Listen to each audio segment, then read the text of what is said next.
My name is Art Carlson. I was a member of the confirmation class of 1938, at which time I was accepted into membership of the then Methodist Episcopal Church.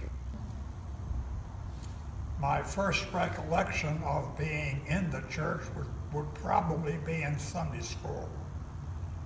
And I was a member of the youth group then, which was called the Epworth League. And there were nights that I didn't want to go to Epworth League, but knowing my mother, I went. Is there any other memories? Is there a memory you want to share with us? Like the different ministers that have come? Well, I was a member of in fact, I was chairman of the Parish Pastor Relations Committee, and we had I was down at conference, and we were told that we were to be supplied, meaning that we did not have a pastor at that point. Our delegate came to me and said that she had met a pastor in the dinner line who she talked to, and he expressed an interest in coming to the church. She said, Art, he's black. And that never dawned on me. We didn't have a black member in the church, so I said to her, well, ask him if he would preach. And she did, and Regis Watkins came up, and he preached, and was very well received, and we asked him if he would come and occupy our pulpit. He talked to the bishop, I guess, and he said that he would, and that's when Regis Watkins came, and that created quite a stir. I remember I was working for the State Department of Transportation, and I was out in the field this day, and I came back, and my secretary said, Art, the religious editor of the New York Times has been trying to get you.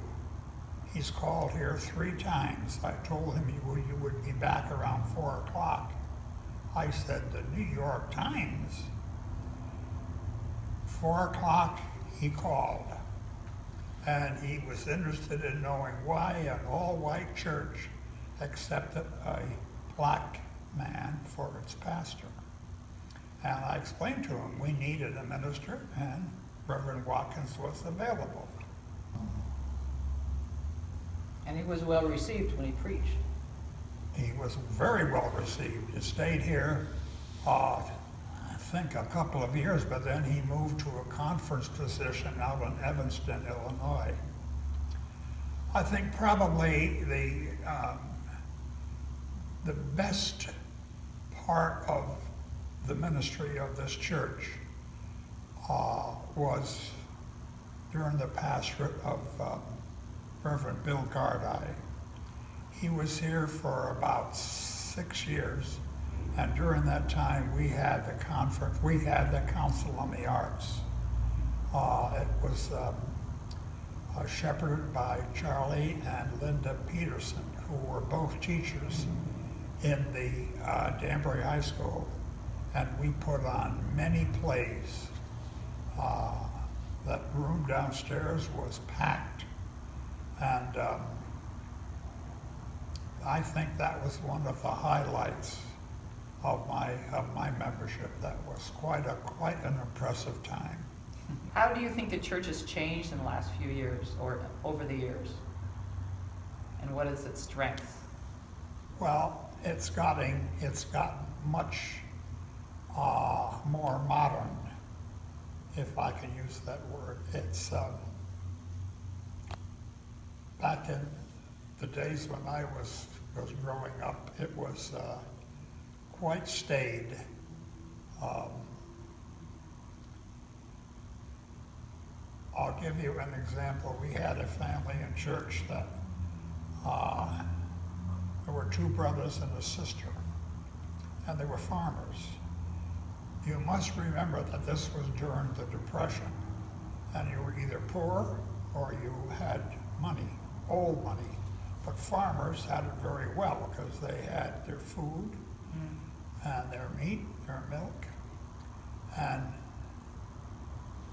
one of the brothers, Rob, would come on one Sunday, the other brother would be home doing chores, vice versa the next Sunday. Well, because a lot of the men had gone into service, I was an usher. And I remember seeing Rob Duncan put a quarter in the plate when I passed it. And I thought that was pretty small, but the next Sunday his brother Rob would be in church, and he did the same thing. Then I found out at the end of the year, John and Rob would call J. Henry Parcells, who was the treasurer, and ask him how much we were behind. He told them, and a check was written out so that every year we were even Steven at the end. Now, it's things like that that people don't know that kept this church going at that point.